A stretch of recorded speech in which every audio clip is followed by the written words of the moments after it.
Ito, ang latest weather update. Alamin ang pinakasariwang ulat panahon ngayon dito sa Information TV Educational Channel. Kaninang 9:40 ng gabi, si Bagyong Pipito or yung mata ni Bagyong Pipito ay naglandfall na dito sa vicinity ng Panganiban, Catanduanes. Taglay nito ngayon yung lakas ng hangin, 195 kilometers per hour malapit sa sentro. So simula pa po kanina hanggang sa kasalukuyan is mapaminsalang hangin na po yung dulot ni Bagyong Pipito dito sa malaking area ng Bicol Region at ilang area pa ng Samar Provinces. At ine-expect po natin hanggang bukas po, araw ng linggo, is meron pa rin po tayong mararanasan ng mga mapaminsalang hangin sa malaking area ng Southern Luzon at madadagdagan pa po ito kung saan mararamdaman na din po natin yung mga malalakas na hangin or yung hagupit ni Bagyong Pipito dito sa malaking bahagi ng mainland Luzon, and also makakaranas na din po tayo dyan ng mga malalakas na hangin bukas na araw po ng linggo. Samantala sa kasalukuyan, meron itong gustiness or bugso ng hangin na umaabot sa 325 kilometers per hour. So mapapansin po natin na malakas yung taglay po nito na bugso ng mga malalakas na hangin na maaari pong umabot hanggang 325 kilometers per hour. Ito po ay dahil sa kasalukuyan ay nasa kalupaan si Bagyong Pipito, kung saan kapag po nasa kalupaan ang bagyo or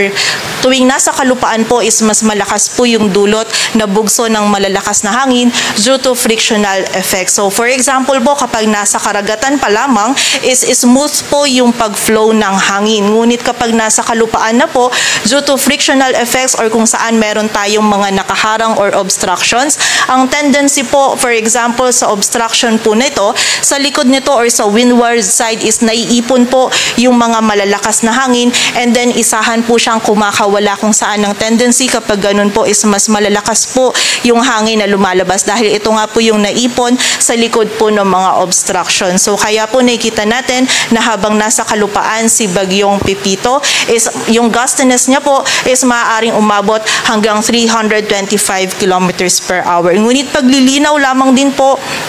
itong gustiness na tinutukoy natin is ito yung saglitan lamang na bugso ng mga malalakas na hangin and hindi po consistent na 325 kilometers per hour. Ito pong 325 kilometers per hour lamang na po ito po yung maximum na maaaring umabot yung gustiness natin, and pwede pong mas mababa dito. And mostly ito pong up to 325 kilometers per hour is mararamdaman po dun sa areas or posible pong maramdaman dun sa areas kung saan malapit po sa sentro or sa eyewall ni Bagyong Pipito. At sa kasalukuyan naman po, ito ay kumikilos pa west-northwestward sa bilis na 25 kilometers per hour. Samantala, si Bagyong Ophel naman kaninang alas 8 ng gabi ay isa na lamang ganap na low pressure area at wala na po itong direct effect sa anumang bahagi ng ating bansa. At muli po kanina ngang 9:40 ng gabi, yung sentro ni Bagyong Pipito ay naglandfall dito sa vicinity ng Panganiban, Catanduanes. At papansinin po natin, ang landfall po natin or ang consideration po natin ng landfall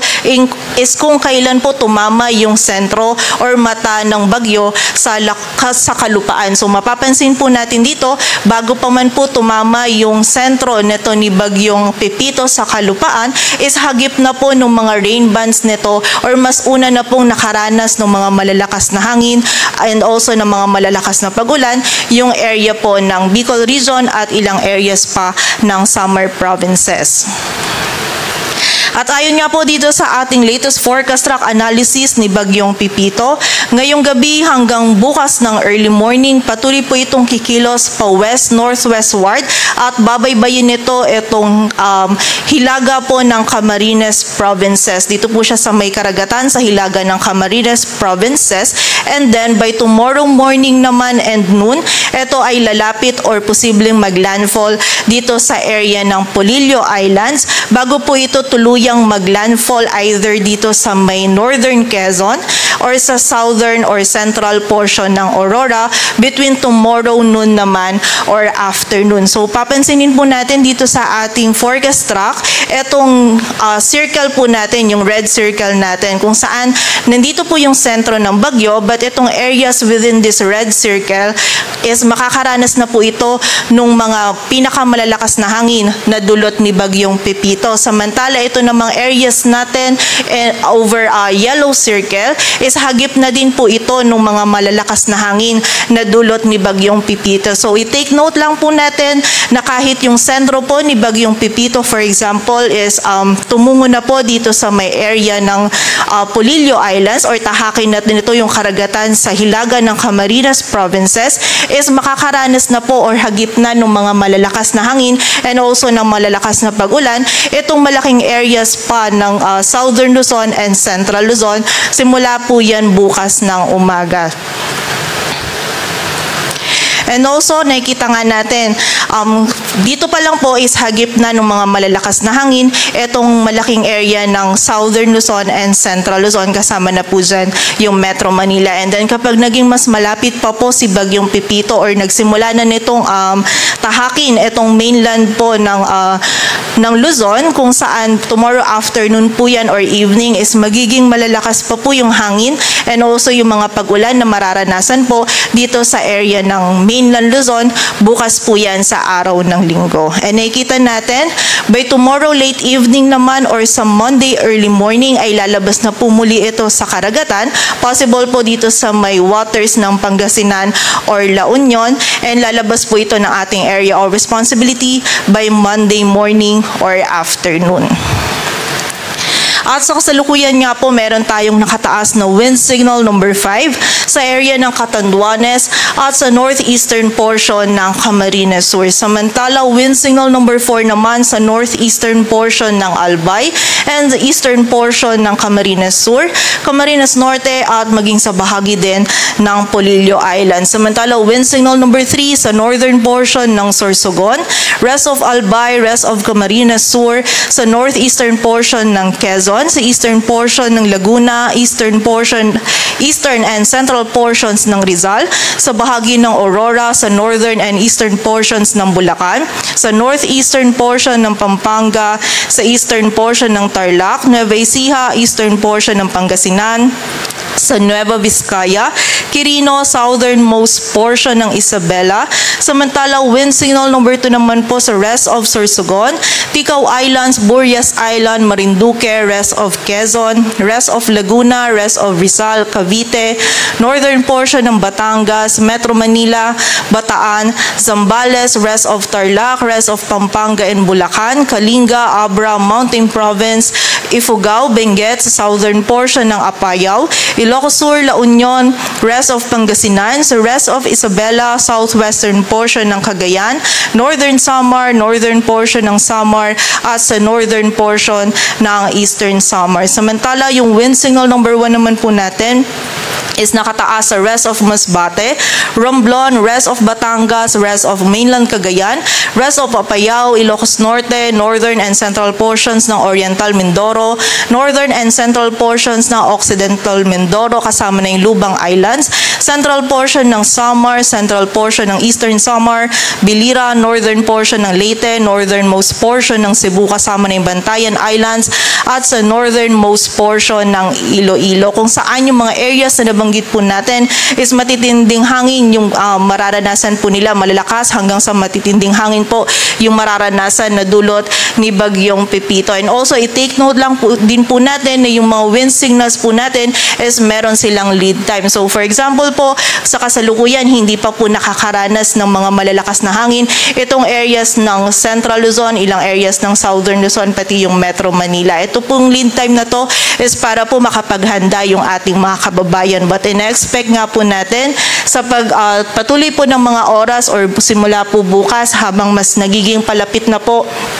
etong si Bagyong Pepito dito sa may silangan ng mainland Luzon is magiging mas mataas na po yung wind signals na ito pong mga areas na ito, kung saan mas matitinding hangin na po yung mararanasan nila simula po bukas. Samantala para naman po sa mga pag-ulan na dulot ni Bagyong Pipito, meron po tayong mga intense to torrential na mga pag-ulan na mararanasan ngayong gabi hanggang bukas ng gabi dito sa area ng Catanduanes, Camarines Sur, Camarines Norte, Quezon, Nueva Ecija, Aurora, Nueva Vizcaya, Quirino, Benguet at sa bahagi din ng Pangasinan. Samantala, heavy to intense naman sa Albay, Sorsogon, Rizal, Bulacan, Bataan, Pampanga, Zambales, Tarlac at maging sa bahagi din po ng La Union. And moderate to heavy naman sa Northern Samar, Masbate, Marinduque, Batangas, Cavite, Metro Manila, maging sa area din ng Isabela, Ifugao, Mountain Province, Kalinga, Abra, Ilocos Sur at Cagayan. Samantala, tomorrow evening naman po to Monday evening ay meron pa rin po tayong heavy to intense na mararanasan sa Pangasinan, Nueva Vizcaya, Benguet, La Union at Ifugao at moderate to heavy naman po sa Zambales, Tarlac, Nueva Ecija, Aurora, Quirino, Isabela, Mountain Province, Ilocos Sur, Abra at sa bahagi din po ng Kalinga kung saan yung mga areas na nabanggit po natin is makakaranas po ng mga malalakas na pagulan na dulot ni Bagyong Pipito at magiging mataas po yung banta ng mga pagbaha at pagguho ng lupa, lalong-lalo na po dun sa mga areas na malapit sa ilog, sa sapa at sa mga bulubunduking lugar. So pag-iingat po, paghahanda para sa ating mga kababayan and also makipag-ugnayan din po tayo sa ating mga LGU para dun po sa mga appropriate actions na kailangan natin gawin para sa ating kaligtasan. Samantala, meron din po tayong high risk ng storm surge kung saan meron nga po tayong risk ng storm surge dito sa mga coastal localities ng Aurora, Quezon, maging sa coastal localities din po ng Bicol Region, dito sa may coastal localities ng Samar Provinces, maging dito sa coastal localities ng Ilocos Region at ng Central Luzon, maging sa coastal localities ng Metro Manila at ng Calabarzon kung saan meron nga po tayong high risk ng storm surge sa mga areas na nabanggit po natin na yan. So makipag-ugnayan po tayo sa ating mga LGU para po sa posible nating paglikas. At kasama din po ng mga storm surge na to ay meron din po tayong pinapalabas na coastal inundation kung saan ito pong coastal inundation, ito po yung posibleng taas nung pagbaha ng maaari pong idulot dun sa mga coastal areas. Ito po, ang sukat po na ito ay mula na po sa kalupaan or sa land na po kung saan meron tayong up to 4 meter na storm surge height dito po sa mga coastal localities ng Bagamanok, Panganiban at Saviga. Dito po ito sa area ng Catanduanes. Meron din po sa area ng Bato, Baras at sa may San Andres, maging sa bahagi din ng Virac. Samantala, meron din tayo sa area ng Camarines Sur, dito sa may Jose Capalonga, Jose Panganiban, Paracale, dito pa po sa may area ng Talisay at sa nalalabing bahagi pa po ng northern coast ng Camarines Sur, and also meron din po tayo sa Cabusao at Calabanga. Samantala, sa area din po ng Camarines Norte, yung mga coastal localities po ng Camarines Norte is meron din po tayong up to 4 meters na storm surge height dito po sa mga areas na ito, and also dito din sa bahagi ng Quezon, yung northern at southern portion po ng Quezon kasama na yung Polillo Islands ay meron din po tayong risk kung saan yung possible flood height po natin ay maaring umabot ng 4 meters. So para po sa mas kompletong impormasyon nitong coastal inundation natin is pinopost po natin ito sa ating social media accounts maging sa ating website. At sa kasalukuyan po, meron tayong nakataas pa din na gale warning sa mga dagat baybayin ng Catanduanes, Camarines Sur, Camarines Norte, sa Quezon kasama na yung Polillo Islands, Northern Samar, Aurora, Isabela, Eastern Coast ng Cagayan, Eastern Coast ng Eastern Samar, Albay, Sorsogon, Marinduque, sa Northern Masbate, kasama na yung Ticao at Burias Islands, kung saan hindi pa rin po natin pinapayagang pumalaot yung mga kababayan natin mga isda, pati na rin yung may mga maliliit na sasakyang pandagat. At muli po, bibigyang diin lamang po natin na hindi lang po yung areas kung saan magla-landfall or dadaan yung center track ni Bagyong